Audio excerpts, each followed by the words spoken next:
Hi everyone, my name is Raquel El Khadif. I'm a Kabbalah teacher, but also in my professional life, I'm a luxury residential realtor and a business consultant. This is Hi everyone, I'm Michael Khadif and I'm a Kabbalah teacher. wonderful. And today we wanted to talk to you on Kabbalah and money. Kabbalah and money, spirituality and money, what's the connection? So, first of all, let's start. In a nutshell, what is Kabbalah? Kabbalah is an ancient spiritual wisdom over 4,000 years that is meant for absolutely everyone, regardless of your race, your origin, your culture, your religion. It is meant to help and transform everyone's life. What does it do? It empowers us to improve our lives, it empowers us to connect to our soul's mission, and it empowers us to achieve the lasting fulfillment that we are meant to achieve. Okay? The literal translation of Kabbalah is to receive. The Kabbalists teach us that every human being was created to receive complete joy and fulfillment. We see that that's not always the case, okay? I mean, we actually see lots of hatred, lots of pain in the world. But obviously, in order to receive all of that, we must do some transformation, some inner personal work. We have Kabbalistic tools, we have Kabbalistic and spiritual rules, and as we apply them, we can see those changes in our lives and in humanity and the world as a whole. Okay, I've been studying it for about 20 something years. You have been studying almost 30 years, right? Yeah, almost every Right, and you're really full time at the center. So I will start with my personal story. And by the way, we are married, okay? They're not coincidence to El Khadifs here. But when I started Kabbalah before I met you, I was a young professional. I was successful. I was doing real estate. I was an attorney, and I was very content with my professional life. And then when I started Kabbalah, I just opened my heart and I said, this is where I belong. This is what I want.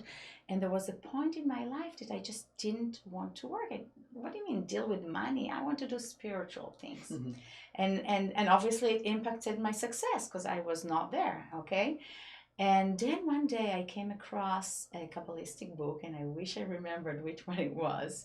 And the foreword to this book was a story of a Kabbalist that went through much through the same story. He was a very successful businessman. He started studying Kabbalah and he didn't want to deal with anything else. And he went to his teacher and he told his teacher, the master Kabbalist, listen, I want to stop everything that I'm doing. All I want to do is learn and teach Kabbalah. And the master said, you know what? With what you're doing in the financial arena, in the business arena, this is probably the hardest area to practice the tools of Kabbalah. Kabbalah is not just a wisdom, that we just go and meditate out in the mountain, not to have to deal with anyone, any challenges. I mean, nothing is wrong with the meditation, and I practice it myself, but we need to deal with everything around it. And as I said earlier, or as the Master Kabbalist said earlier, it is really the hardest realm to practice the tools and rules of Kabbalah. And now, with everything that's happening in the world, with the events in Israel, in the Middle East, my heart, like everyone else, as I imagine, is broken. And I felt this again. I mean, all I want to do is like spread Zohars, which is the main book of Kabbalah. Michael will get to it in a second, and teach Kabbalah. And then what gave me strength to go back to what it is that I do is I have over 2 decades of this knowledge of how to work my business and how to help other people work in their businesses with this amazing wisdom. It's my merit and my responsibility to share it. So that's a little bit of why we're here, okay? And in order to share it and to share it on a deeper level, who is better than a Kabbalah teacher who's been doing it full time for 3 decades? So take over. It's funny that you remind me when I start Kabbalah, and I was searching all the time, like for something deep, and because in life we think many times we know everything, and we try to do things by ourselves. We see that they have different bumpers along the way. So when I start, I didn't know even I can study Kabbalah. When I start to study like Kabbalah 1, the first course, I was sitting and laughing almost the whole classes. Why? Because I kind of see my life, things I kind of knew, but I didn't put them in the right order. So for me, it was like I saw myself like, like a big warehouse, that all of the tools and the rules of studying Kabbalah put things in order in the shelves for me. So I'm really related to what you're saying, because the Kabbalah is saying, it doesn't matter how much you know, doesn't matter how much money you have, doesn't matter, with which knowledge you gaining by the years. We all need support. We all need help. And the more we know, is actually what the Kabbalah is, the more they know, the more kind of connecting of how much they still have to learn. Because they see how far they from the blessings or from the light of the Creator. Because we all looking and searching for kind of endless of things. If we want something, we don't want to have end in that matter. Right? I don't want just to have, give me just right now just $10,000 or sell this house and that's it. No, this is the beginning of success. We all want to have endless in things. So to have endless in things, I need to make sure that I'm not doing things by myself. I need to make sure to take energies and more support from the spiritual realms. And there is a beautiful story of, Rabbi Chia Bar Abba, Chalash, it says, he was sick. Al gabe Rabbi Yochanan amar le, Chavin alecha yisurim. So he went to visit him and asked him, do you like the pain and suffering you are having right now? So he told him, amar le, lahen velascharan. I don't like the pain and I don't like the reward of the pain, because we know the Kabbalah is saying when we're going through pain and suffering, it's kind of something we need to remove, some empty space, judgments, negativity, whatever things we create in our life. He says, no, I don't like it. He told him, amar le, have li yedach, yehav li yedeh ve'ukmoa. So he gave him his hand and he raised him.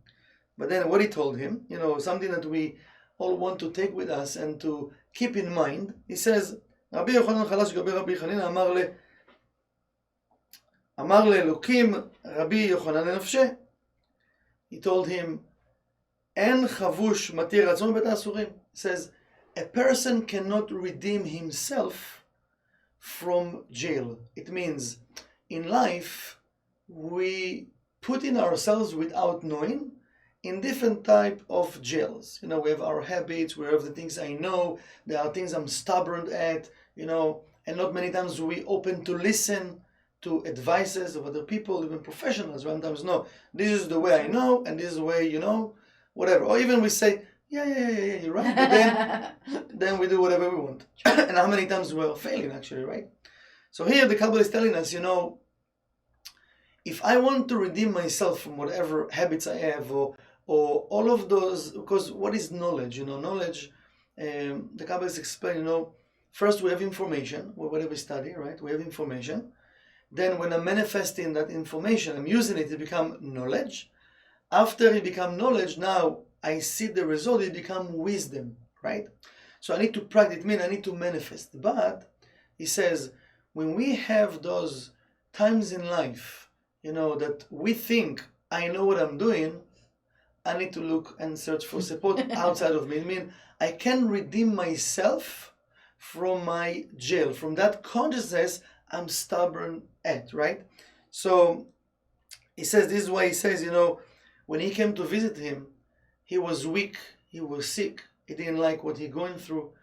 But why he asked him? Because we know, why ask him? Because he just, can lift him and give him a blessing, that's it, right? This is what we're looking for. Give me a blessing and I will be okay. Why he ask him? Because I need to agree and I need to accept to receive the help. Because if you want to give me advice, many times we give advice to people. We just come and we see their problem, we just, let me give you advice. That's true. Right. We're all very good at it. But if he's not ready, exactly. Yeah. Also people doing it to us. Right, 100%. Yeah. So he asked him, do you like, the suffering, the pain we're going through? No, I don't like them at all. Not even the reward, the outcome. Just, he asked for help. so he could give him the help. So first of all, there are a few lessons here. First, we all need to be in that place. Whatever I know, whatever I have, I don't really know. Because I want more. Right. I want more. So I want to know how to have more and how to keep the blessings in what I have and what I'm going to receive. Okay? And second, if I want to help someone or someone come to help me, I need to know that I need to ask for permission. I need to make sure to check if that person is willing to accept my advice or idea. And also if someone come to us and when he start to just put on us whatever his knowledge, I need to say, you know what, just a second, thank you, but I'm not ready to receive it right now. Right. Maybe tomorrow, I don't know. Right now, no. I'm not open to listen, no. Okay, fair enough. So I think it's very powerful what you said and what I went through, because I have the understanding, like, you know what, whatever I know, actually I know nothing. And Kabbalah put everything, like, things in order for me. I can't say it was easy the whole way, but it make it easier for me to, even when I was falling, to use the tools, to use what I learned, and till today, thank God, I have this knowledge, and always to learn and always to grow, but always to come back to the center, to my center, and to bring myself, it's okay. We're human beings, we're going to fall, but I have tools to come back and to continue. As our teacher, saying all the time, I know I'm not okay. Let's continue. Mm-hmm. And I think this is a big lesson for us, to know that I can ask for help. I don't know everything, and also not to give people things they don't need right now. They're not open to receive right now. 100%. Yeah. Very nice. So I hope you found it useful. If you have any questions, comments, we're going to put our contact information in the end of this video. And next time we're going to talk about money as a tool. Today we talked more about Kabbalah, but sometimes we say it's a tool, and in Kabbalah I'll throw you like the term kesef, kisufim. I shall say no more right now. You'll have to watch us next time. But we know in reality, this tool often controls us and not us controlling the tool. So kind of the roles have been reversed. But we'll talk about it more next time. Stay safe, be well, and see you soon. Thank you. Bye, everyone. Good luck. Good luck.